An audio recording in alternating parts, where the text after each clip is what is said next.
the way it all really began was like for everyone else hearing Jimi in 1967 and everything. I became a fan, and I was already playing the guitar, so I started learning his music. But I didn't really have a band to play it with or anything for many years. And then I joined this 50s group, Kid Chrysler and the Cruisers, because my mother threatened to kick me out if I didn't start making some money. So then after I joined Kid Chrysler, it turned out to be like a Las Vegas comedy type 50s show. We had to learn lines and everything. And they got kind of bored with that after the first year of me being with them. They wanted to expand that, because we went out one night on our day off and we saw this other comedy group kind of making fun of a fictitious rock star that was kind of like Alice Cooper, which gave Gary McKinney the idea, we should make fun of rock stars. Who do you want to make fun of? They called me Toad then. Who do you want to make fun of, Toad? And I said, well, I don't want to make fun of him, but I want to do Jimi Hendrix. And he said, okay, well, we'll make fun of everybody else and you can do Jimi Hendrix seriously. And that's pretty much how the Jimi Hendrix show began, was with Kid Chrysler in 1975 in Anchorage, Alaska. And it grew from there when I came back into town, into Seattle, after playing the show for about a year. We got so many requests for the show that they stopped requesting Kid Chrysler to hire Kid Chrysler and started asking for the Jimi Hendrix show. So that's when Kid Chrysler said, well, he basically kicked me out of the band, but he was doing it for my own good, telling me that I should form my own band because the popularity of this show was growing. And so that's what I did. And it really took off from there when Hart came and saw me play and took me on tour with them. And I got to do some soundtrack for Apocalypse Now because of doing the Jimi Hendrix thing. And you know, I was already quite a big fan and had already learned quite a bit of stuff of his. But it really cemented when he died. And when I saw him at Six Stadium here in Seattle, it was the last chance I would have got to see him. And my mother shouldn't even have let me go. I was too young and everything, and I got corrupted pretty good that day. But I stood basically right underneath him for the greater portion of the show, and it was raining. All I could see was the tips of his boots, and you know, for a lot of it, every once in a while I would go back to catch a better, you know, full body view of him. But for the most part, I was looking straight up at him like this, you know, through most of the concert. And you know, it was just really mind-blowing for me. Even though he didn't think he had that great a day, I was like completely blown away. Whatever I'm doing up there is just whatever Jimmy's music did to me, you know. And seeing him too, you know, it's coming from the same place, I guess, kind of. But I think what you see me doing up there, because obviously I'm doing some things that Jimi didn't do, it's his influence. This is what it did to me when I was a kid, you know. And I get back, whenever I play his music, I guess I transform myself back into that same kid I was when I listened to him when I was really young, you know. And so that really, I guess, works in my favor. Well, I see, early footage of Jimi when, he was first being filmed, and he was more stable as far as, standing, stationary, not doing a whole lot. And then as he got older and more experienced and maybe more spiritual too, then he started doing the wild, crazy showmanship things. And the way I see with your show is you've taken it from that point and just, gone from there. It's like the best of Jimi. Well, yeah, all the things that Jimi did, playing with his teeth behind his back and between his legs and all that stuff, I try to do that in honor of him.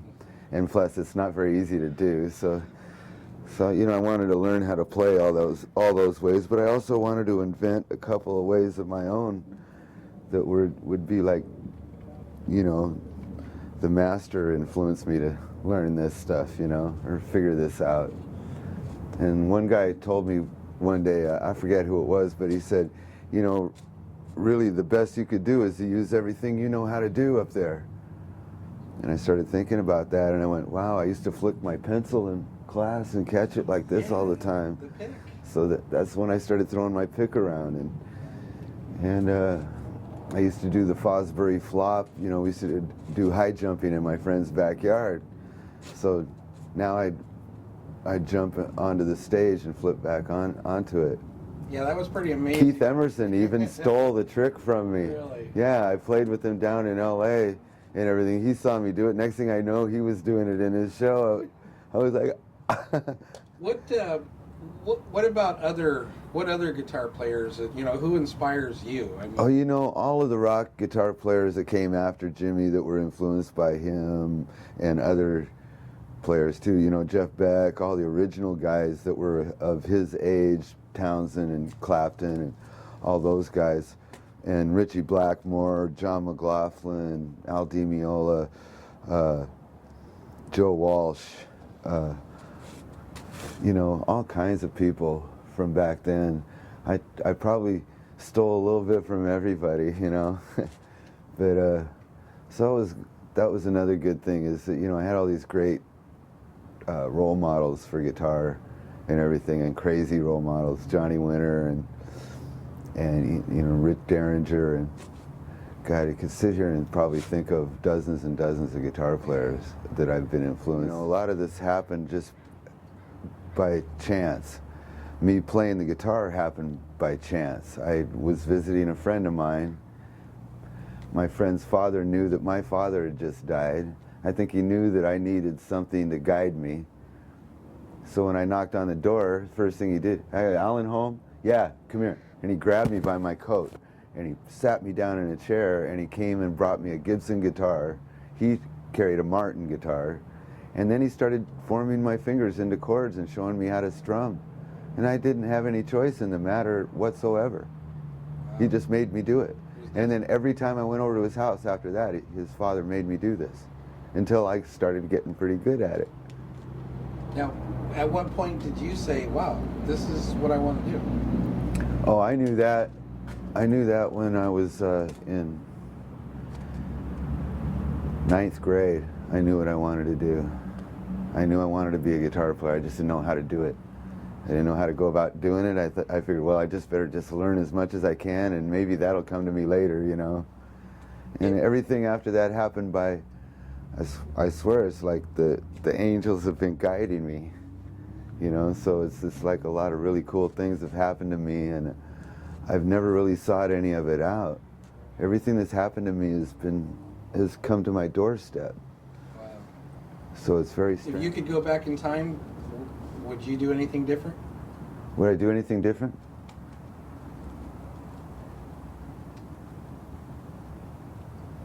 Yeah, I would have picked up the guitar this way. Every year, so. Well, let's get Kevin up here. Let's have Kevin. Why don't you talk a little bit more about, you know, some ways of contacting Randy, you know, for some shows and things like that. You can always get to us through the website, www.randyhansen.com. If you go to the management booking page, you can always find us. Or you can use Karnak. You can also use Karnak. Karnak works. We respond to Karnak. We are available at that time, yes. No, twice that much. That works. Do you prefer touring U.S., Europe, or what are your favorite? Just wherever there's lots of people to play for. It doesn't matter to me, you know. I just like playing on the planet Earth for right now. It's fun to play in Europe because in Europe we really tour. In Europe we're playing every night. And there's something about playing every night that is fantastic. It gets so easy. And in the States, I try to find tours to put together, but it ends up more that we're out doing weekends, out doing festivals. We fly in and out doing festivals here and there. We do local stuff. But the States, it's a hard I think market. my favorite thing to do, though, is to go out and play places where we've never been. That's always the best. Because they've never seen us, and then I know that everything I'm doing hasn't. I can count on their reaction as being 100%. Yeah. First time I saw Randy, I was working with a local band here in town called Child in the day. And they got a gig opening for Randy in Moscow, Idaho. So I was a 16-year-old kid at the time. Got we went to Moscow. We're going to do 2 nights. And that first night did the show. And I didn't know. I never heard of Randy. Didn't know who he was. Didn't know what he was. I was never a big Hendrix fan. I was just going because I was with this band Child and knew we were going to do this gig. And then, we did our show, and then Randy got up and played, and the second he stepped on stage, I was fucking blown away. I couldn't believe it. I was at a little tavern, and I was seeing a Coliseum concert show. Yeah. And I had never witnessed such a thing in my life. I go to taverns and I see tavern bands. Right. And no, I was seeing, whoa.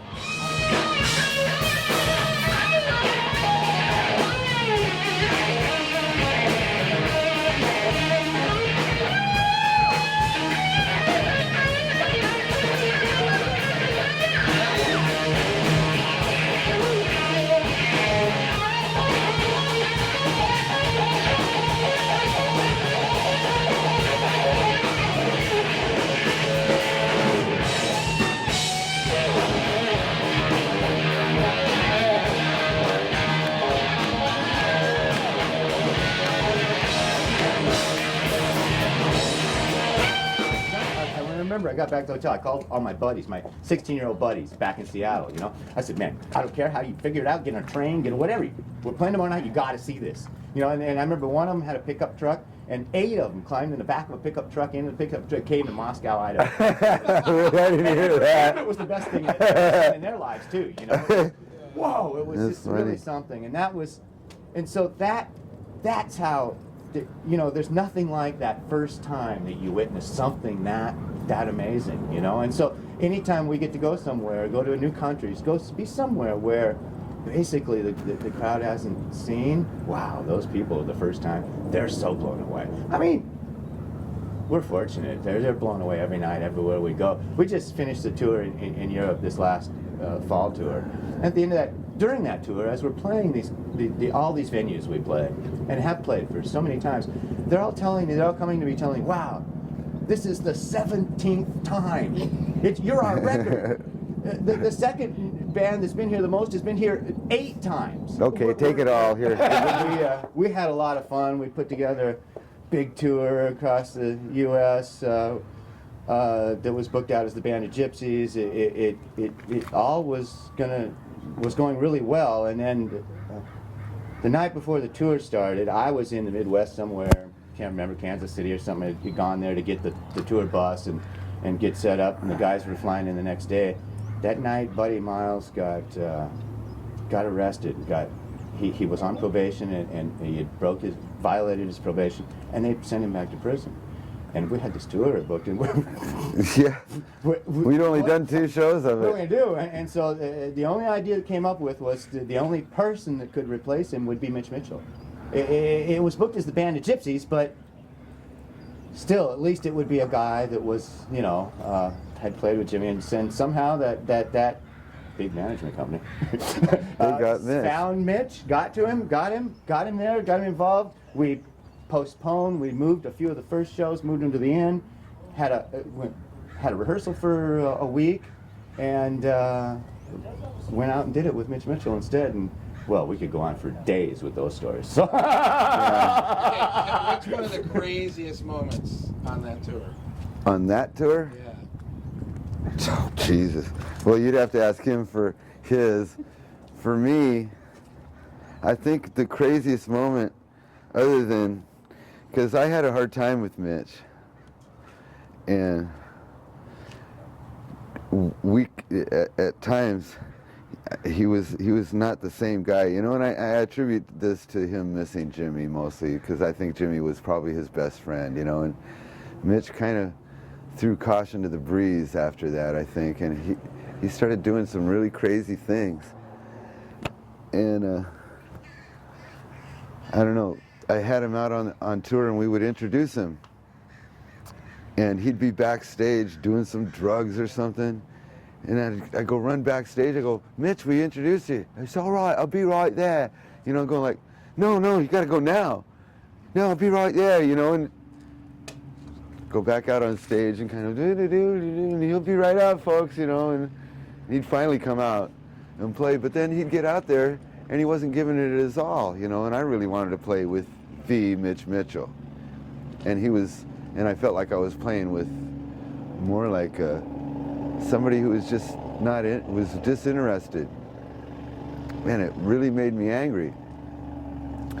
So it came, the weird one was, it was Mitch's birthday, and we're playing in Santa Cruz, and so we're up there playing the show, and he's up there collecting the money again, or no, before we went on, I went up to Mitch and I said, happy birthday, Mitch. And he looks at me and he goes, it's not been a happy birthday for me. I had to ride here all the way in the back of a Honda car. There's no one taking care of my dying ass. Thank you very much. Wow. And I went, You got that down. I went, wow. And I go, well, happy birthday anyway, Mitch. And I wanted to wave him, you know. And we go up there to play, and he starts doing this I'm collecting the money thing again. Just barely playing. I'd had enough. I was like, he'd been doing this for show after show. I just had enough, and then him yelling at me for saying happy birthday really made me kind of angry. So I went over to the drums while he was collecting the money, and I went over to the cymbal, and I went BAM! Like that, and I smacked one of the cymbals, and I took my guitar and aimed it right at him, and I said, come on, motherfucker! Like that, and he looked at me like, Challenge is on. you're right. He launches into the old Mitch. I'm going, yeah! Fucking A, there he is. I knew he could fucking do it. You know, and he's up there, you're like, this crowd's going crazy. It was incredible. We played with Mitch the first show in Woodstock, New York, since good. Woodstock. And so we're playing at a little club in Woodstock, New York. We're staying at a little French bed and breakfast. It was a fantastic little French place, you know, little French people making little French food and stuff. Little French beds. It was quite a nice place. So we go over, we go check in at the place. We leave there, we go over to the venue to see the venue, load our stuff in. And there's a dog barking. There's nobody in there. There's nobody answering the door. We just hear this big, mean dog barking, you know. And finally, the guy gets there. He opens the door. He corrals the dog, and we go in. And Mitch and Randy are kind of the first guys to walk in. And there's just right in the middle of the stage, right there, middle of the very center of the stage. There's just this big steaming pile, you know. From the dog. Just a big steaming, fresh. Right where I have to form, stand all night. You know, and so Mitch is just disgusted. You know, he can't believe it. You know, and so he screams and yells, and we get the stuff out of the van, and he wants to go back to the hotel for a while he set up stuff. And he's going to come back. So I take him back over to the bed and breakfast, and we pull in, and we're in this little minivan. We pull into the bed and breakfast. This is a little country place. There's a little river running, and this is a sliding door in the van. The door opens, and I get out the driver's door. I'm coming around the van. All of a sudden, this little goat comes running up. This little goat comes running up to the van, and Mitch is getting out. And he just took his luggage, and he'd set his luggage out, and he's grabbing something else to climb out. Goat comes up, grabs Mitch's luggage by the handle, goes running off down the field. So, so now Mitch, here comes Mitch, you know, he's like, hey, you know, fucker, and he takes off and he's chasing this goat. And I wish I had video. I wish we had you there, because watching him through this field and up this river, and he's chasing this goat, just has him everywhere. He takes a left, and the goat takes a right, and he's swearing, and he's out there. Storm, and all of his little English, you know, throwing a fit tamper away, you know. And it was just one of the most hilarious moments I ever can remember. We were on that day. We had a great show that night. You know, they cleaned the shit up, and the show was fantastic. There was we were in Woodstock. We came back that night. I remember we got back to the place, and we were sitting there, and all of a sudden I'm looking out, and there's a guy outside, and he's at our van, and he's walking around our van. He's touching He's it. touching it.